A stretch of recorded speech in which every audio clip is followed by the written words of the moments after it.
როდესაც უჭირს ადამიანს ესეთი ფოკუსირება აზროვნებაზე, მისი მტკივნეულობის გამო, ფიქრების შინაარსის მტკივნეულობის გამო, მაშინ ხშირად ჩდება ხოლმე სწორედ ეს დამღა.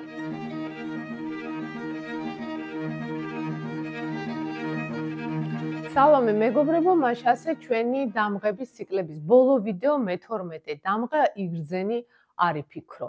და ამითი ჩვენ დავასრულებთ ამ სერიალს, რომელიც შემოგთავაზეთ ადამიანის შემზღუდავი რწმენების შესახებ. მაშ ასე გავყვეთ მე-12 დამღას, რომელიც არის საპირისპირო დამღა წინა დამღისა, მე-11 დამღის, რომელსაც ერქვა უგრძნობი და იქ იყო შეზღუდვა უფრო შეგრძნებებზე, აქ არის ამის საპირისპირო, სადაც არის შეზღუდვა უკვე აზროვნებაზე. ჩვენ გვესმის, რომ ადამიანის საქციელი შედგება ორი პრერეკვიზიტისგან, ასე ვთქვათ, ეს ფორმულა საქციელის ცვლილების შედგება ორი პრერეკვიზიტისგან, ერთი ეს არის ფიქრი და მეორე ეს არის შეგრძნება.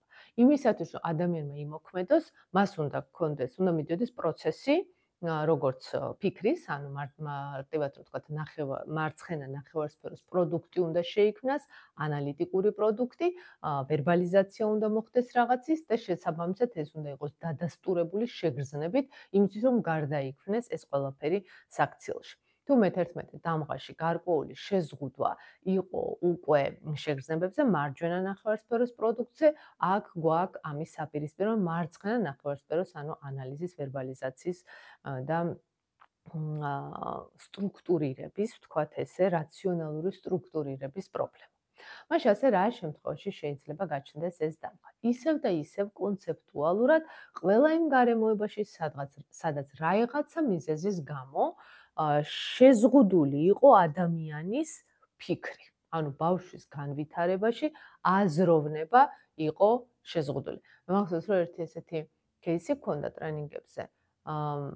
ამუშავებდა ერთ-ერთი ჩვენი მსმენელი, ქალბატონი ამას, რომ მამა ჩემი მეუბნებოდაო, რომ რადგინდა ერთხელ მივედიო და უთხარიო, რომ მამა მე ესე ვფიქრობო და გამაჩერა და მითხრაო, რომ რადგინდა შვილო შენ ფიქრი, მე ვიფიქრებ შენ მაგივრად, სანამ მე ვარო, მე ვიფიქრებ შენ მაგივრად. გასაგებია რომ ხა ზრუნველობითი იყო, მაგრამ აი როგორი პირდაპირ მითითება ხედავთ ამ დამღეს, რომ არი ფიქრო, მე ვიფიქრებ შენ მაგივრად.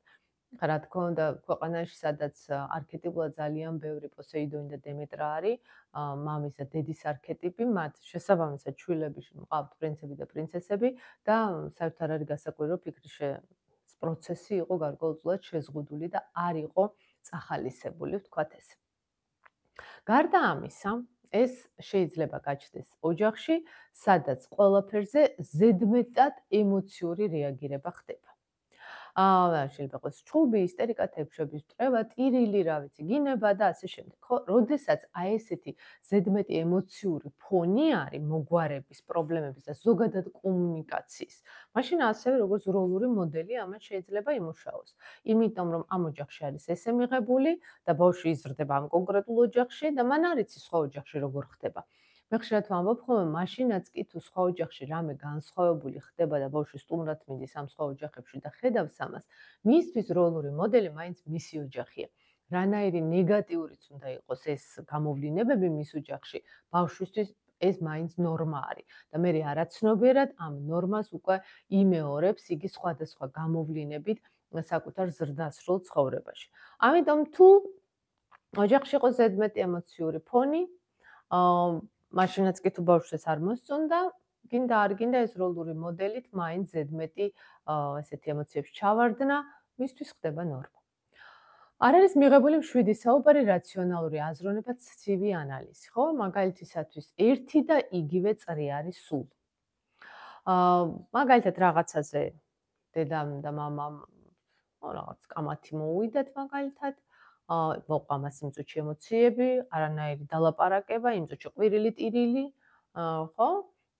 და თითქოს არაფრით ეს არ დასრულდა. ანუ აი არ შეიკრა ეს გეშტალტი ეგრეთ წოდებული. ვერ დავასრულეთ ეს თემა, რას მოყვა ეს კამათი და როგორ გამოვიდეთ ამ მდგომარეობიდან და რა თამაშის წესებზე შევჯერდეთ. მე ვამბობ ხოლმე, რომ წყვილში ურთიერთობა ჰარმონიულია მაშინ, როდესაც წყვილი შეთანხმდება, როგორ მოიქცეს უთანხმოების დროს. როდესაც ყველაფერი კარგად არის, იქ არაფერი განსაკუთრებული კონტრაქტების დადება არ არის საჭირო, ისეც ვიცით როგორ უნდა მოვიქცეთ. მაგრამ უთანხმოების დროს თამაშის წესები უნდა იცოდეს წყვილმა და უნდა იცავდეს იმას. აი, როდესაც არ არის ესეთი რაღაცა შემუშავებული ურთიერთ დამოკიდებულებაში ესეთი წითელი ხაზები და ერთმანეთის პატივისცემა და ეს არ არის ვერბალიზირებული და მე არ არის შესაბამისად ეს ყველაფერი უკვე თქვათ პატივნაცემი ეს კანონები და დარღვეულია ხშირად მაგალითად ჩდება ხოლმე დამღა იგრძენი არ იფიქრო. ხო, ასევე არ იფიქრო შენებურად, იფიქრე ჩემებურად, ხო? აი ესეც შესაძლებელია იყოს როგორც ნაწილი მითითების, თქვათ, მშობლის მხრიდან. ბავშვის აზრის გამოთქმა არ არის დიდად მიღებული. აქ შეიძლება იყოს მაგალითად ხშირად არის ხოლმე სხვაჩვენს ეს დამღასთან ჩემო პატარავ, იქ ზუსტად მაგაზია. საუბარი, როდესაც ბავშვს ტოვებენ დიდი ხანი ბავშვის ეგო მდგომარეობაში და შესაბამისად მისი მოსაზრებებიც არ არის გათვალისწინებული, ხო? ან მაგალითად იფიქრე ჩემს პრობლემებზე და არ იფიქრო შენს პრობლემებზე, ესეთი ვერბალიზაცია, რომ ნახე შენი პრობლემა რა მოსატანია ჩემ პრობლემასთან. მაგალითად, ხო? ან როდესაც ბავშვი მიდის მშობელთან და რაღაც თავის პრობლემაზე ესაუბრება, მშობელი აჩერებს და ეუბნება, რომ და მე იცი რა პრობლემა მაქვს? მე აი შენზე 1000-ჯერ ბევრი პრობლემა მაქვს. ნუ ბავშვი უკვე ამბობს, რომ აზრი არ აქვს, ფიქრს საკუთარ პრობლემებზე. და ასე შემდეგ. ხო, ბევრი ასეთი გარემოება. კიდევ ერთი გარემოება ის არის, როდესაც ადამიანისთვის ფიქრის პროცესი თავისთავად ტკივნეული, ან რაღაცა ტკივილთან მივდივართ. მაგალითად, მის ცხოვრებაში იყო პასუხგაუცემელი შეკითხვები, ზოგადად ბავშვობაში იყო პასუხგაუცემელი შეკითხვები. კლასიკური მაგალითი ერთ-ერთი, რაც გულმშავე იყო, მაგალითად, გაშვილებული ბავშვი, რომელმაც როდესაც გაიგო რომ გაშვილებული იყო პატარა ასაკში და სწორი იყო რომ გაიგო პატარა ასაკში, მაგრამ ნებისმიერ შემთხვევაში გაჩნდა შეკითხვა რატო დამტოვა დედამ. ეს არის შეკითხვა, რომელსაც ეს ადამიანი ემოციურ დონეზე შეიძლება ვერასდროს ვერ მიიღოს პასუხი ამაზე, ხო? ვერ მიიღოს ის გარემოება, რომ ბიოლოგიურმა დედამ დატოვა ის, შეიძლება მიიღოს, გააჩნია ფსიქოტიპს გააჩნია, რა თქმა უნდა და თვითონ როგორ იყო მიწოდებული ეს ინფორმაცია, ამას გააჩნია, მაგრამ არის ისიც რაღაცა შეკითხვები, რა შეკითხვებზეც პასუხს ვერ ვიღებთ. იცით, რატომ ექცეოდა მშობელი ისევ როგორც მექცეოდა? ხო, რატო არის საცხოვრება ესეთი უსამართლო? აი, რა ვიცი, როგორ უნდა გავცეთ ახლა ამაზე ყველაფერზე შეკითხვა, ხო? როგორც არის, ესე არის. არსებობს ამაზე უარესი, არსებობს ამაზე უკეთესიც. სავარაუდოდ.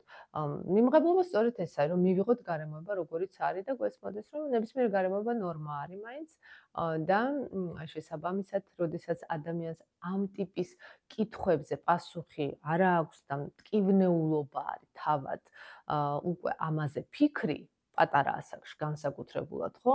უკვე მთლიანად ამ პროცესზე, ფიქრის პროცესზე ხდება შეზღუდვა და რეპრესირება, მიდის უკვე ფიქრის პროცესის და მაგალითად ხშირად არის, რომ ადამიანს ამ დროს უჭირს კონცენტრაცია რაღაცა ფიქრზე.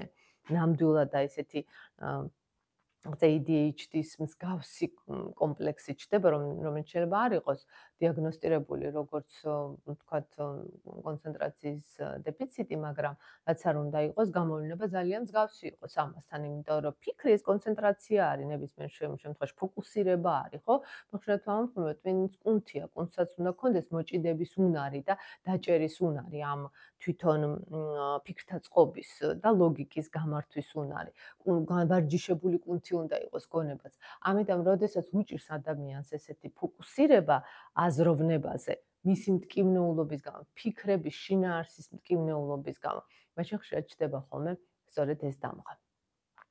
ნუ გამოვლენებებს რაც შეეხება, გასაგებია რომ ეს არის პირველ რიგში მრისხანება, ემოციური არასტაბილურობა, უჭირთ რაციონალური აზროვნება და შესაბამისად რაციონალური ქმედება. იმიტომ რომ ეს თუ როლურ მოდელს მივყვებით, ისევ ეს როლური მოდელი იყო და პირდაპირ გაიმეორებს ამას ცხოვრებაში ადამიანი. უჭირთ ან არენდობიან ხშირად საკუთარ დასკვნებს, უჭირთ ფიქრი და კონცენტრაცია პრობლემებზე, არ ვიტყვი არაფერს სანამ არ გავიგებ სხვები რას ფიქრობენ ამ საკითხზე და ასე შემდეგ. იმიტომ ვთქვი, რომ ხშირად არის ხოლმე დამღა პატარასთან ასევე კომპლექტაციაში, ხო? მაგალითად სულ ვამბობ ხოლმე, რომ ტრენინგებზე ხანდახან არიან ხოლმე ადამიანები, რომელსაც რომლებიც ძალიან შორს არიან იქიდან, რომ რაიმეს ვერ იგებდნენ, ანუ მათი აზროვნება არის აბსოლუტურად გამართული. მაგრამ როგორც კი რაღაცა საკითხებს ვეხებით, აი თითქოს ფიქრის პროცესს წყვეტენ. ისევ გარკვეული მტკივნეულობიდან გამომდინარე. ან იქიდან გამომდინარე, რომ ფოკუსირება უჭირთ და მუდმივად არიან ადამიანები, რომლებიც ამბობენ, რომ ვერ გავიგე, აი თქვათ, უჭირთ აი რაღაცა აყოლა, ლოგიკას აყოლა.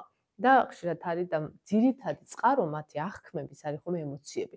სხვა შორის ამ ადამიანებს როგორც წესი საკმაოდ განვითარებული აქვთ ემოციები. მამაკაცებს ხშირად ეს პოსეიდონები არიან, ბობუქარი ემოციების ადამიანები და ზუსტად აი ეს აქვთ, რომ ვერ აკეთებენ ვერბალიზაციას საკუთარი შეგრძნებების და ასევე ნათქვამია, რომ მითოლოგიაში პოსეიდონის სამყარო აღწერილი არ არის, ეს არის ერთადერთი სამყარო, რომელიც არ არის აღწერილი.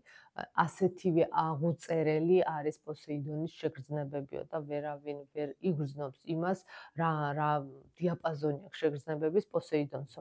ზუსტად იმის ხარჯი აქვს ესე განვითარებული, მასაც და დემეტრასაც სხვათა შორის და არა მარტო ამ არქეტიპებს, რომ იმის ხარჯი აქვს განვითარებული, აი რაციონალიზაცია არ ხდება ამისი, ხო?